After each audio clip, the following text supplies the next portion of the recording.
What's up, guys? It's John Dominique, the Soul Proponent, and today I just want to talk a little bit about my experience of telling another individual about what I've learned through my spiritual awakening. And this individual was pretty much a traditional Christian, and when I started to tell him about what I went through and how similar they were to the stories in the Bible of Jesus healing people and the miracles he did, he was like, whoa, that sounds like it might be real. That sounds like it's probably true. I'm like, well, duh, of course, God is real.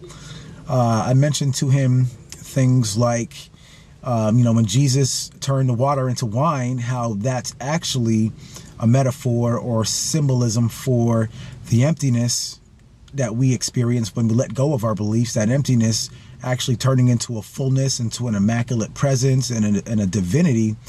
And then I mentioned to him about the miracle of Jesus when he healed the man across the lake with all the demons. And I told him, the soul is just like that. It clears the mind, it scatters the voices in the head, and that the legion of voices in our head is gone, and all that's left is presence, openness, and clarity. And then, I also mentioned to him about the woman that went to the fringe of his robe saying, if I can only touch his hem, I will be healed. And I told him, like, that was me, because all I had to do was get close to this part of myself and I was healed from an unconscious lack of self-worth.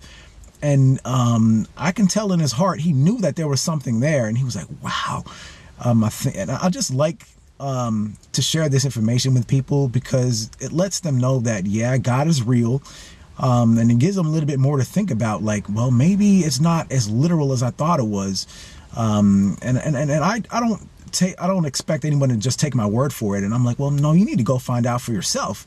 But this is what I experienced. And I think it's helpful for people to know that what I went through, they can actually go and find out for themselves if what I went through was real.